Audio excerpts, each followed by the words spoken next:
pour les agences d'aide qui sont des agences non gouvernementales, ONG, ou Croix-Rouge, CICR. C'est un secteur privé non lucratif. Donc il est à la fois effectivement en interconnexion forte, ça a été expliqué, avec le secteur privé industriel,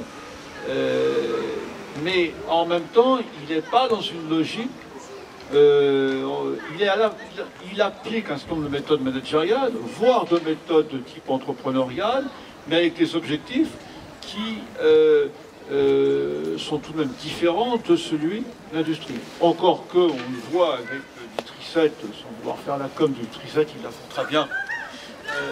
Mais effectivement, on est là dans une entreprise privée qui s'affirme en tant que telle, mais qui en même temps est dans un positionnement plutôt d'entrepreneuriat social, si vous voulez, d'entreprise sociale et solidaire, que d'entreprise strictement capitalistique.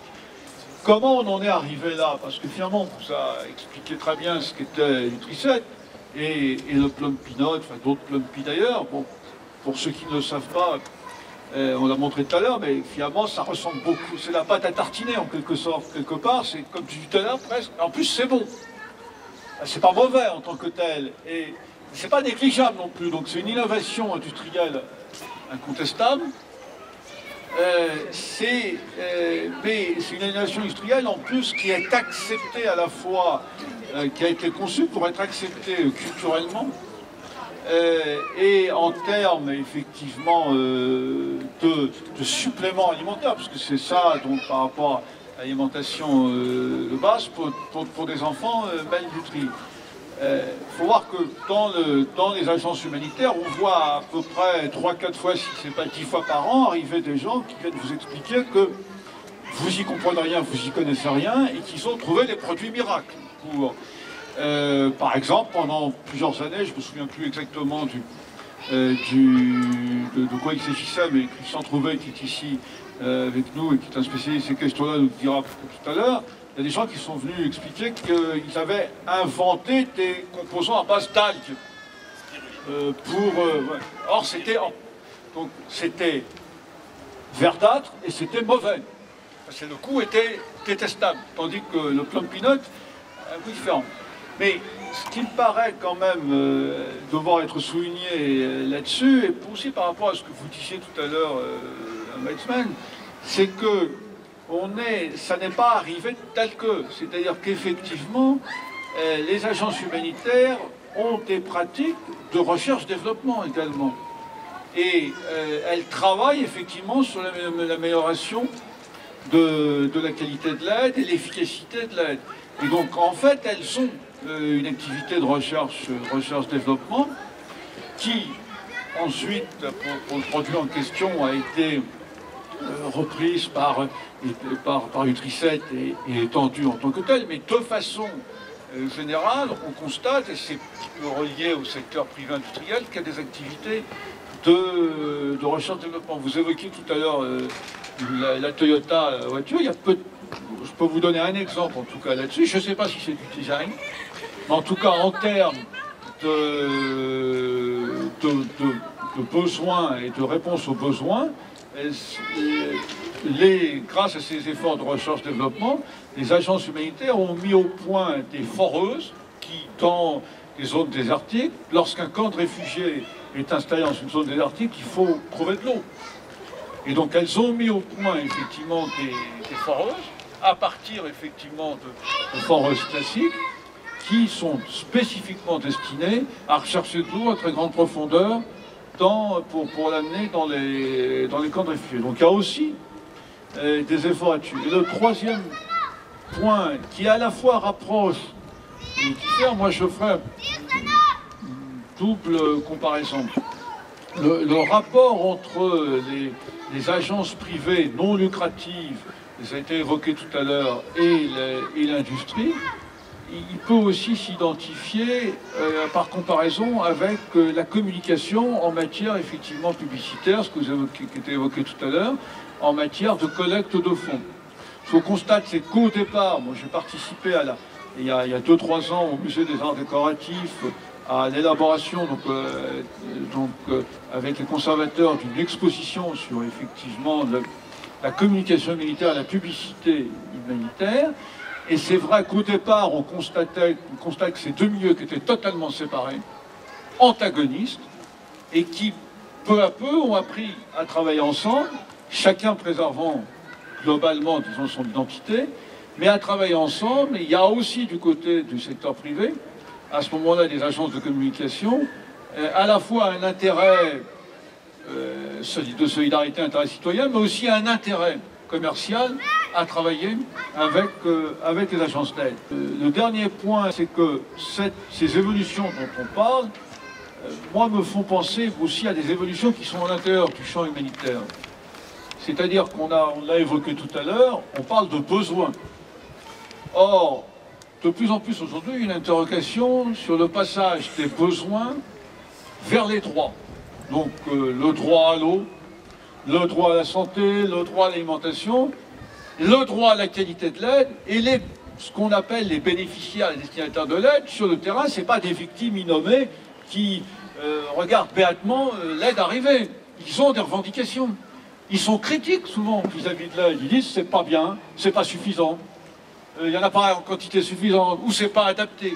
Donc il y a aussi toute une thématique aujourd'hui des droits qui peut rejoindre vos préoccupations sur le plan du design pour arriver effectivement à concevoir à aider à concevoir aussi, à répondre en partie à cette question-là qui est la qualité de l'aide et finalement les droits des destinataires de l'aide. C'est pas parce qu'ils sont en situation de conflit, c'est pas parce que c'est une catastrophe naturelle, c'est pas parce que c'est des populations vulnérables qui n'ont pas de droits et qui n'ont pas les droits à avoir finalement une aide de qualité, et pas seulement efficace, mais de qualité. Le passage du besoin au droit, sur le terrain du design et sur nos terrains occidentaux, jusqu'à une période récente relativement prospère, c'était plutôt le passage du besoin au désir qui intéressait le designer. Ce que je crois ici, c'est que le désir et le besoin ne sont pas nécessairement contradictoires. Donc cette pâte en est l'exemple, puisque étant grasse et sucrée, elle répond à des appétits assez élémentaires de l'humain, à peu près sur toutes les parties de la planète.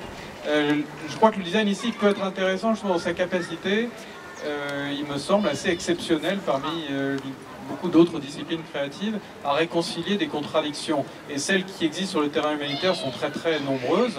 Je crois que ce à quoi nous devrions parvenir, avant de vous donner la parole, on va continuer un peu, c'est à une complexification, malheureusement, pour vous, de l'un et l'autre des terrains, c'est-à-dire essayer de donner une idée de l'humanitaire qui implique des aspects à caractère industriel, commerciaux, là encore, donc cette dimension de la publicité, de la communication, de la logistique, de la stratégie, des éléments qui peuvent être liés à l'ingénierie, à la sociologie, à la psychologie.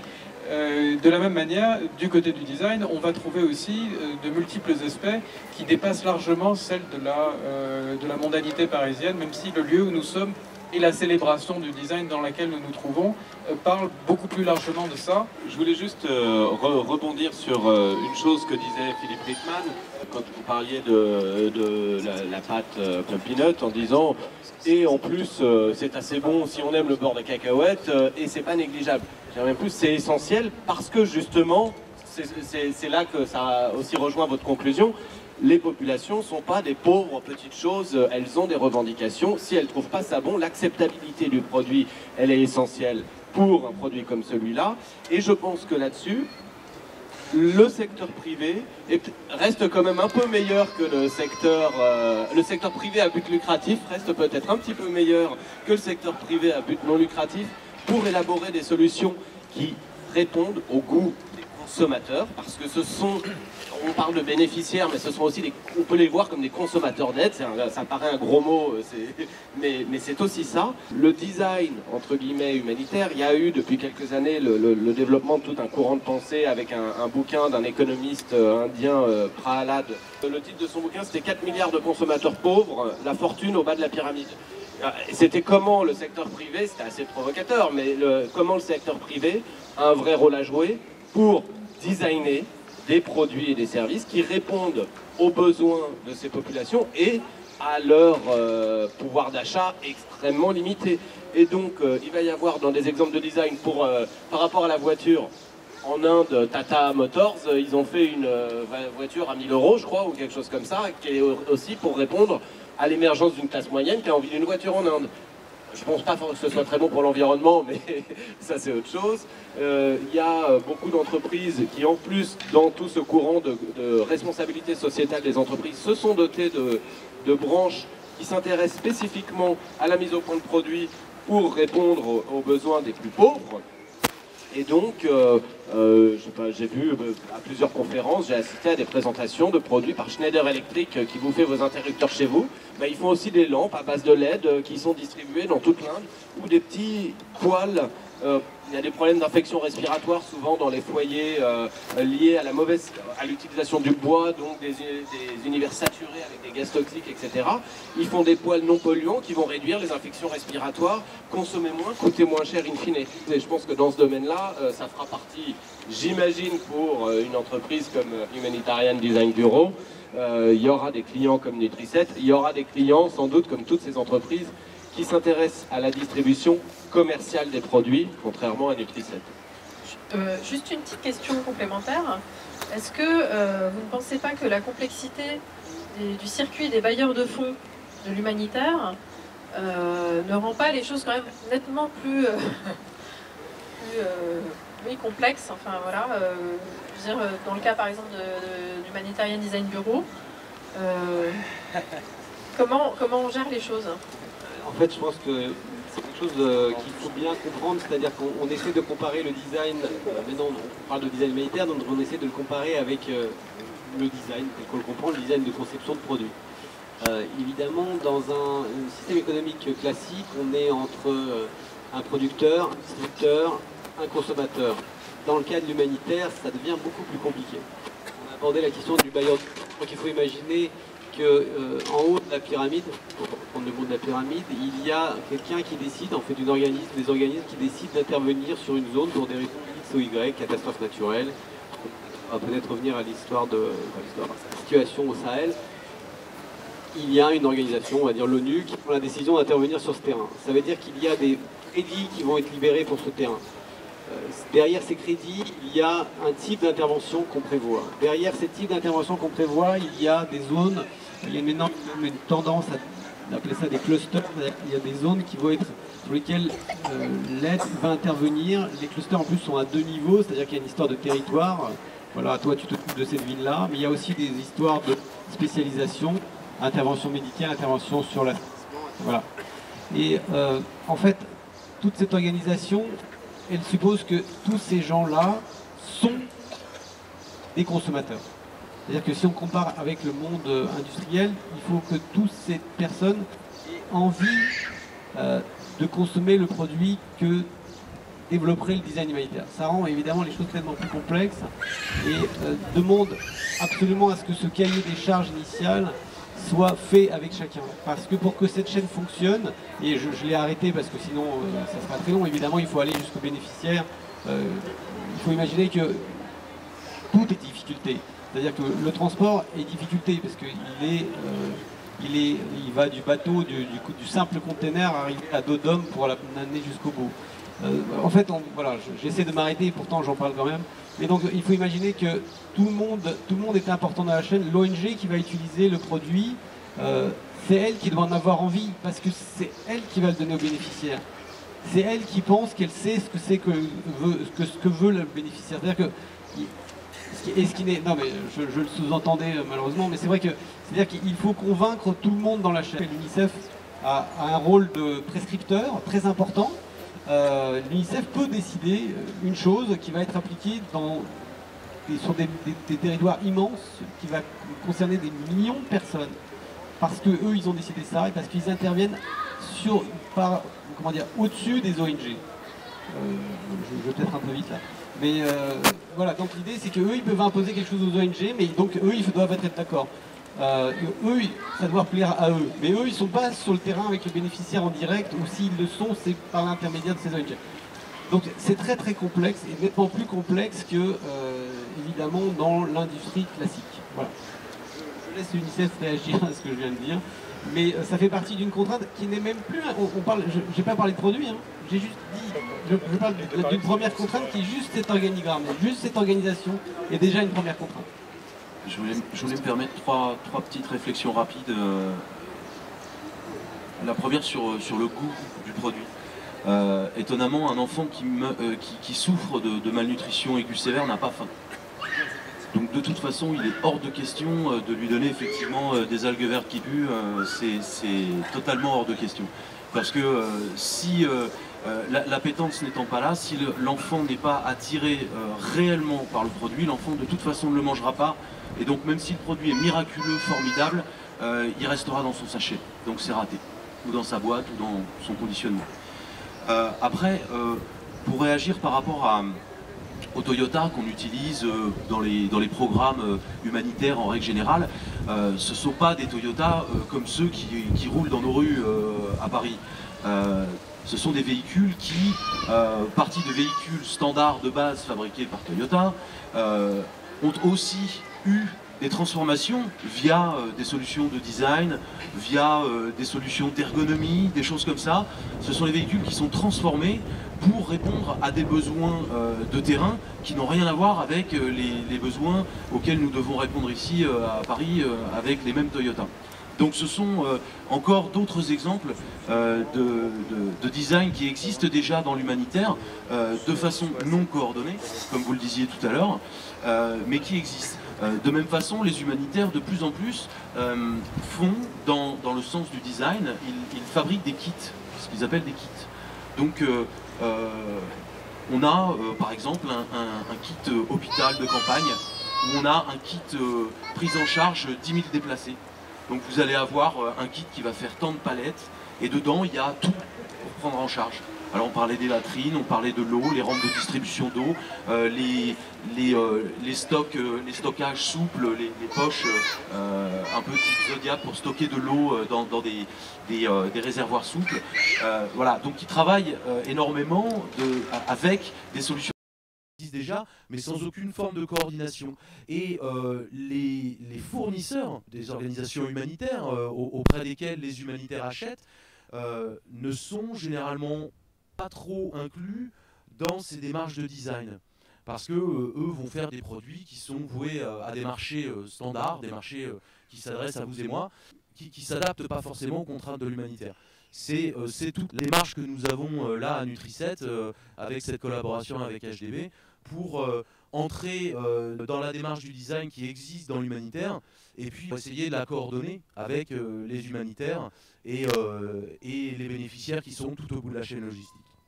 Moi, je voudrais juste revenir 2 minutes sur la notion de design humanitaire, parce que depuis le début, finalement, on a l'impression que l'humanitaire en question, il est très très loin de nous, il est à des milliers de kilomètres, alors qu'il est au contraire très proche de nous, et en France également.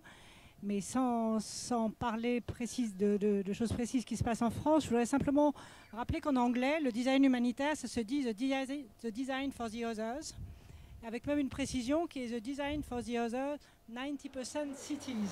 Ce qui veut bien dire qu'on parle du design pour 90% de la population mondiale quand même, hein, urbaine en tout cas. C'est-à-dire on parle du design pour les populations défavorisées certes, pour les populations en difficulté. Donc on ne parle pas d'un design très lointain pour des populations qu'on ne rencontre jamais, etc. On parle de produits qui sont conçus pour nos voisins, pour des personnes qu'on rencontre tous les jours. Et la démarche que Antoine et que bien d'autres cherchent à mettre en place, qui est un design plus intelligent, plus économique, plus ergonomique, qui va permettre le recyclage, le respect de l'environnement, qui va permettre le respect social, etc., sera d'autant plus intéressant, qu'il va nous faire progresser, et que c'est en concevant des produits qui vont justement servir aux fameux others, que nous-mêmes, nous progresserons avec des produits qui seront beaucoup plus faciles à utiliser, parce que je ne vois pas pourquoi, sous prétexte qu'on vit dans des pays développés, on a besoin d'avoir des produits complexes. Ce sont des produits qui seront pensés pour le recyclage, ce sont des produits qui seront véritablement pensés socialement. Donc il faut aussi être conscient que la démarche qui est initiée ici est vraiment une démarche qui va dans le sens du progrès et non pas de la complexification.